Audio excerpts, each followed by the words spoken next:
Brothers and sisters, comrades and friends, Assalamu alaikum, peace be on all of you. Thank you very much indeed for coming, especially those of you who are at the headquarters for the first time. And I see quite a few of those, and I'm very grateful indeed that you came. The proximate cause, as lawyers put it, of this gathering is the launch of this newspaper, which I'll speak about in a minute. But let me, as I say, welcome you to the Respect headquarters. This is the Respect Party headquarters up here. The constituency office is downstairs, where I had a very busy surgery today, as I do every Saturday. So if you ever have any problems or know of anyone who has problems that a Member of Parliament can usefully help with, please mention that. 11 o'clock every Saturday morning downstairs. And constituents, of course, are always welcome. Many people make appointments, but it's not absolutely required that you make an appointment, because I stay until the last case has been dealt with anyway. So that's just a bit about the building. The general election campaign has obviously begun, at least for us and for all the other parties except New Labour. New Labour have not yet chosen a candidate to fight me in Bradford West. Maybe they're not going to put somebody up, I don't know. Maybe they're going to ask me to carry both banners, who knows. But they're in a state of some disarray. They insisted that it should be a women-only shortlist because they wanted to stop Imran Hussain, whom I defeated in the by-election in 2012. They wanted to stop him being the candidate. But like the bad penny, he keeps turning up, and he's been selected now next door in the Bradford East constituency. So they're not rid of him as they hoped that they would be. But they are landed with their decision to have an all-women shortlist, which many of the Labour men are not happy with. And amongst the Labour women that are in the field, well, let's just say there's a lot of fighting going on between them over who the candidate should be. So much fighting that it may very well be that the local members are not allowed to select the candidate at all, and that the candidate will be imposed from London, from the central office, which will have the benefit of pissing everybody off and therefore make our campaign the more successful, at least I hope so. I'll come back to Labour in a minute, but I wanted, before turning to the newspaper, just to say that you'll see a big stepping up in our activity over the next 6 months. I've got a new house here in Manningham. We're just applying the last touches of paint to it, my wife and I, and my new baby son, who's downstairs. You may have seen him. They're already developing a Yorkshire accent, and that accent will be perfect by the election day in May. So every Friday and Saturday we'll be here, and there'll be activity every Friday and Saturday. And if you can help with that activity, we'll be outside one mosque or another. After the Friday prayers, we'll be distributing these newspapers. This is the first of them. Every month there will be an edition of this. This one is freestanding. From next month, January, this paper will be an insert in a very good free paper that's being distributed around the whole area at the moment, called Urban Echo. I don't know if you've seen that yet, but it's a very good paper, and we'll be inserted in it, but we'll be distributing our share of the copies, which brings me to an important point. As you know, there's no such thing as a free lunch. In fact, for you, there's not even a lunch yet. But when it comes, it is free, but there's nothing entirely free about a free lunch. I'm looking for volunteers who will take copies of the paper away with them and undertake to distribute them. You'd need to tell us where you had distributed them, so we didn't distribute them twice. But if you were able to say, I'll distribute them in my street, or my street and the street next to it, or in my workplace, that would be really helpful. So if you're able to do that, let our organisers know at the end of the meeting and take as many copies as you can. They're in a box there for anyone who's not got them yet. Maybe, Ash, if everyone could have one before I turn to it. Are you doing it with a sign-up sheet? I'm going to send a contact list around, so if everybody can put their name, telephone number, email, we'll have a contact for you. Excellent.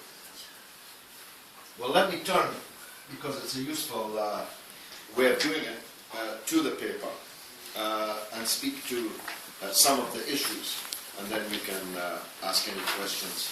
Of course, by that time the food should definitely have arrived. I see somebody cheering, the food actually arrived. No? Okay, I want to deal with the main story first, because I've already been asked a couple of times by people here this afternoon about it. It's about our campaign for devolution of power to West Yorkshire as a whole. Our proposal, it's not only ours, I should say, indeed the first proposal came from Jerry Sutcliffe, the Labour MP for Bradford South. And we don't oppose things because they come from our political opponents. If it's a good idea, we support it. In this case, we don't just support the idea of a direct elected mayor for West Yorkshire, we even support Jerry Sutcliffe as the candidate. And we would encourage people to vote for him. We'd work for his election. That's how broad and unsectarian we are. We think that Jerry Sutcliffe would be an excellent choice to be the directly elected mayor for West Yorkshire, and we believe that Bradford and other parts of West Yorkshire very badly need this position. We campaigned, unfortunately it was only 4 weeks after my by-election victory, so we didn't have long to do it in 2012. We campaigned for a yes vote in the referendum for a directly elected mayor in Bradford. We lost. Not that heavily, not as heavily as the proposal was lost elsewhere, but we lost.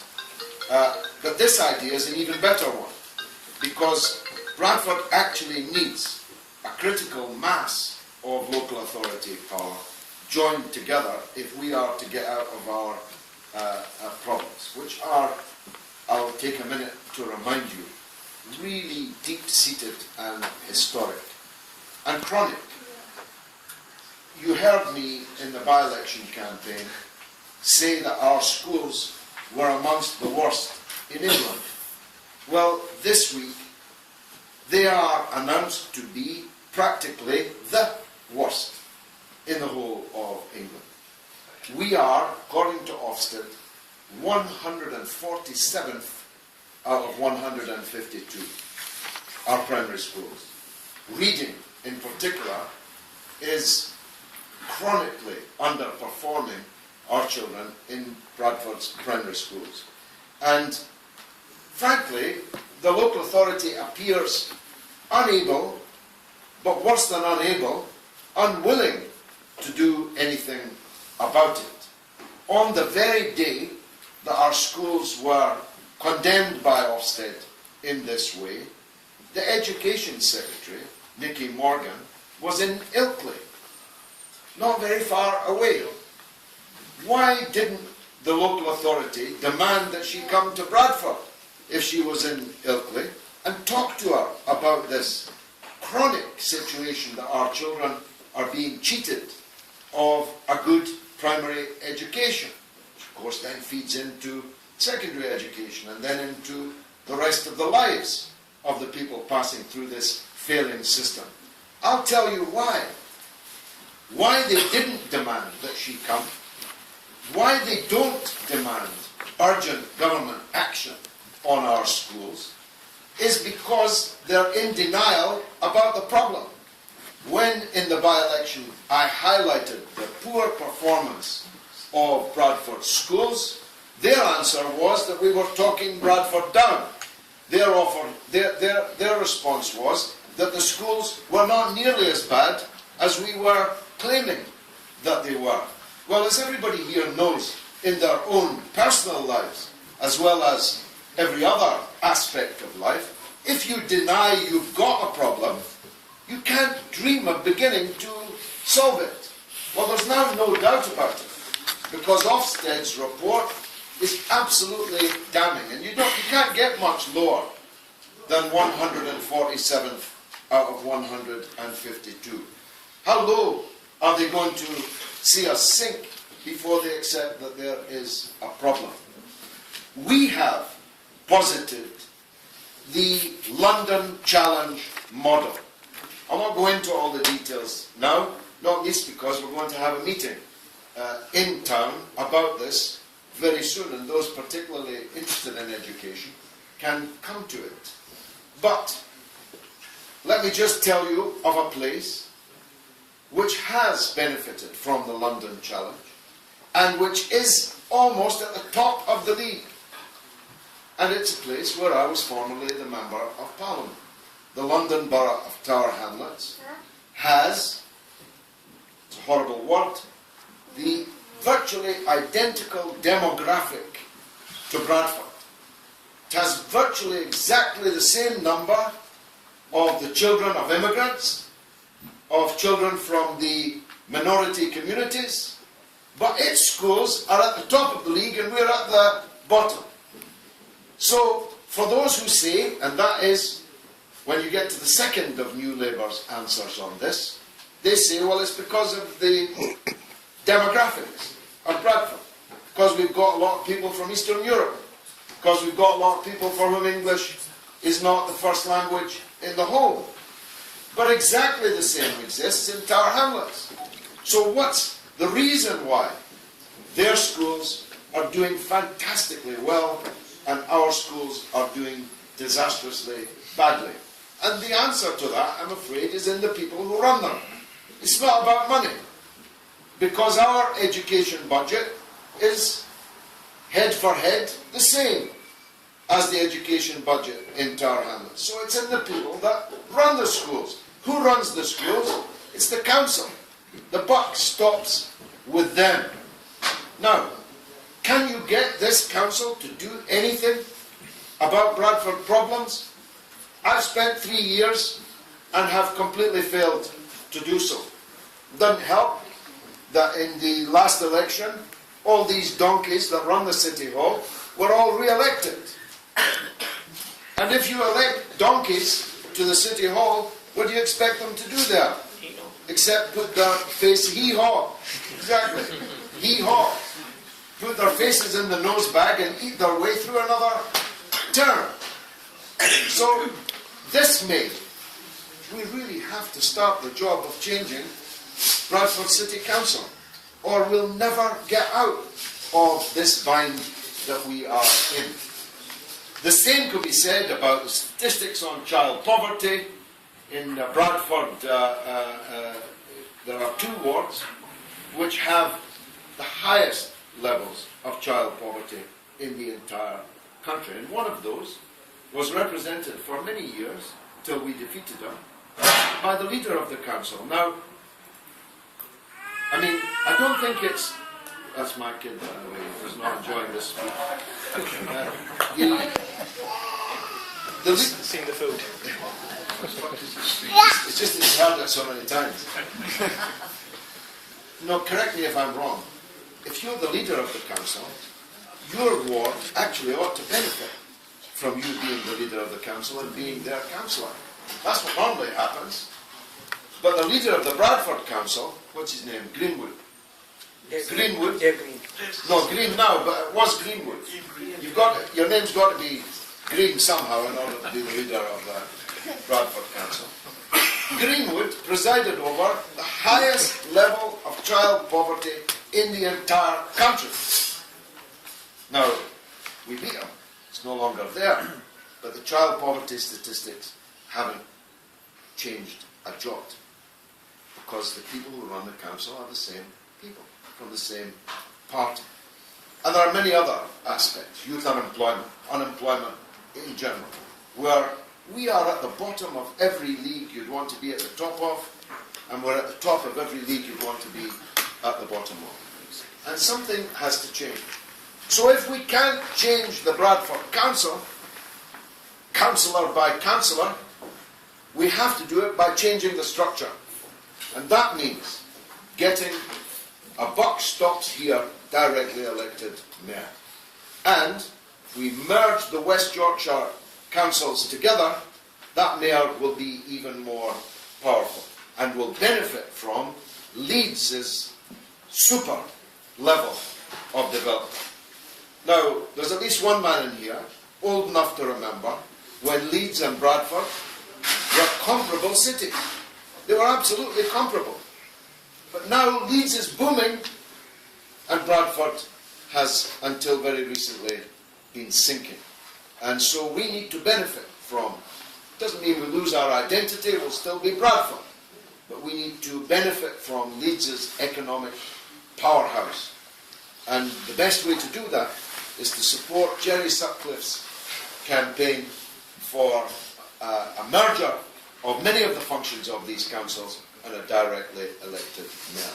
Why directly elected? Because, as the London experience shows, we've only had two mayors in London, Ken Livingstone and Boris Johnson. One was better than the other, but both have achieved a good deal for London. You've got to face it, London gets public expenditure per head 10, 20, 30, 40, 50, in some cases 200 times more than public expenditure per head in other parts of England. Scotland is a slightly different matter, I might turn to that shortly.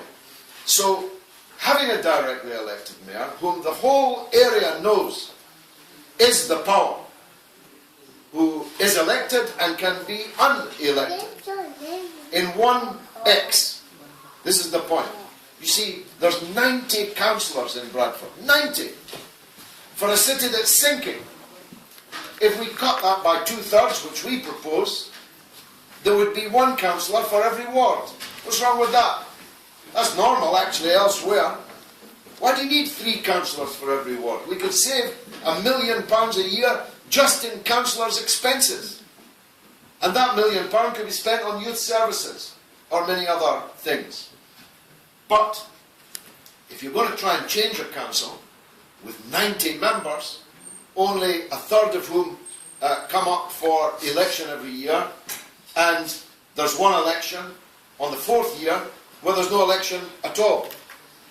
It will take as long as I'm alive, and much longer, actually, to completely transform such a council. Whereas if we had this one person as the directly elected mayor, we could elect them, we could sack them every 4 years, and they would know that the buck stopped with them. So we strongly favour this, even though it's a Labour MP who proposed it, and it's one of our campaigning priorities over the next months and hopefully years. I don't know, of course, if I'll still be the MP here after May, but whether I am or I'm not, for your sake, you need this change. Now, I make the point in the middle panel with this, underneath this picture of myself, that a number of things have changed. Things are actually better in Bradford 3 years on from the by-election than they were 3 years ago. 3 years ago, there was a big hole in the city. Indeed, it was one of my main campaigning points. There was a big hole in the city centre where Westfield was supposed to be. Now, Westfield is filling that hole. And we, in our occupation of that land, in the campaigning that we did, my wife and I even banged on the door in Sydney, Australia, to try to force them to live up to the promises that they made verbally, though again we're back to the council, which completely failed to get them to sign a contract with penalty clauses when they agreed to knock down half the city centre in order to make way for a Westfield. Somebody somewhere should have been sacked for that. The chief executive has now gone, I'm glad to say, Reeves. But somebody somewhere should have paid for the fact that Bradford became the only city in the country, surely, that would agree to knock down the centre of their city without having a signed document from the developer that by such and such a date the development would begin.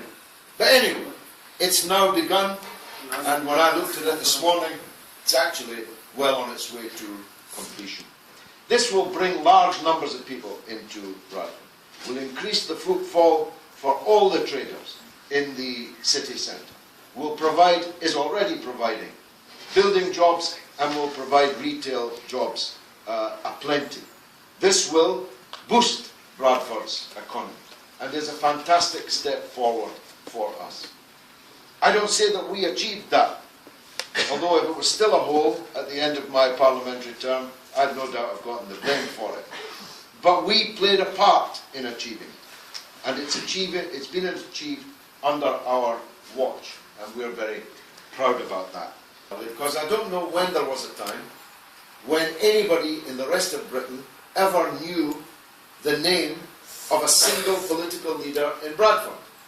It's probably 100 years.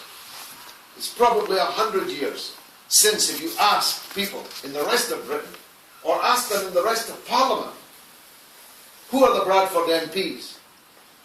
Nobody would have been able to name. Max Madden, who was a friend of mine, was a live wire, no doubt. But now everybody in Britain knows who the Bradford MP is. And they know that he's got a really big mouth. And they know that if he's fighting for something, everybody's going to know about it. Whether they agree or not, everybody's going to know about it. I had a case at the surgery today. A woman who waited 6 months for a report from Bradford Royal Infirmary. 6 months for a report that should have been given to her in 6 days about why her child was stillborn as a result of negligence and errors in the hospital. She had to go to a lawyer just to get the report, and even with a lawyer, she didn't get the report. She came to me 4 Saturdays ago. I wrote a strong letter to the head of the Bradford Royal Infirmary, and within 3 days of my letter, she got the report. Now, what's the moral of that story? The moral of that story is that the chiefs of Bradford Royal Infirmary are scared of me. They're scared of the trouble I might make for them. And that's what you want in an MP, isn't it? You want an MP who's acting on behalf of the people, that makes the bureaucrats' knees knock together.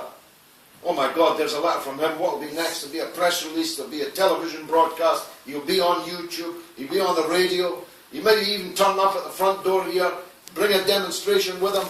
That's what we want, surely, in political leadership. At least that's my style of work, and I hope that people will endorse it in me. Well, that's all I've got to say, beyond thanking you again for coming, hoping that you'll all stay in touch with us. We like to think that this is an open door place. If you've got problems or if you don't have problems, if you want to help other people solve their problems, then join us. If you've not joined Respect, please think about doing so, and vote for me in May. Thanks very much indeed.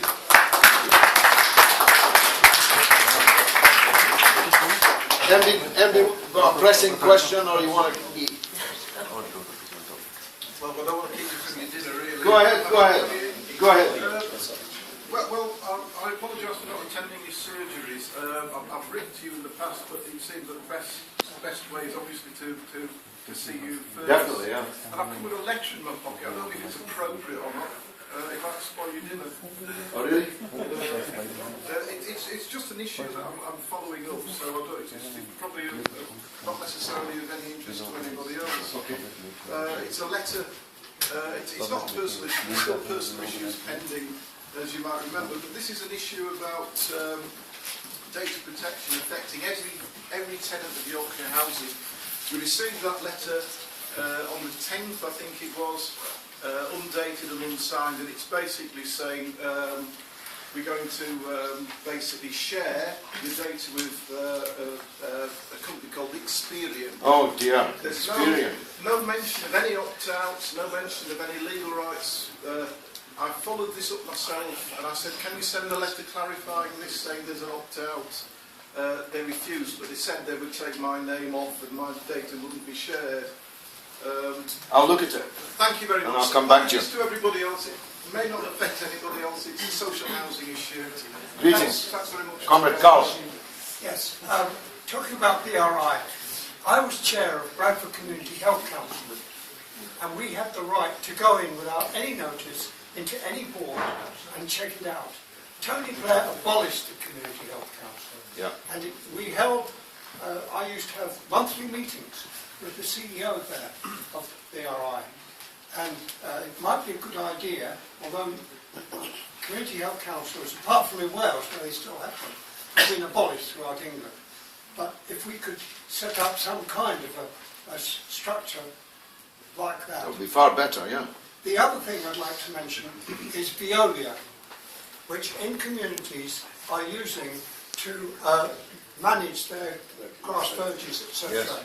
And we went to see in communities to try and persuade them that in actual fact, Veolia, who are running apartheid railways in the West Bank that Palestinians aren't allowed to travel on, that because of human rights issues, they should not use Veolia. And we had a petition, but they didn't take any notice. So anything we can do Can I to just get say them. something about that? I've got a friend that used to work for Veolia who's just lost his job because they're laying people off because they're losing council contracts because of that issue. Yeah. They are actually losing council contracts and their staff are losing their jobs because of that very issue. Well, I'm sorry for your friend, but I'm glad they're losing these Well, council my friend turned contracts. around and said that if he wasn't going to lose his job, he was going to be leaving anyway. Because a lot of the staff are not happy about the issue either. But I just wanted to say I was aware that they are actually losing contracts because of that very issue. If the council has the bravery. Well, they've got the manpower to run those facilities themselves without outsourcing at an extra cost. There's no need to outsource them. And if you're going to outsource them, don't outsource them to a company that's up to its neck in apartheid in Palestine. Any other pressing points? In that case, charge towards the foot. But don't go away without taking some papers. I'd like to speak to that.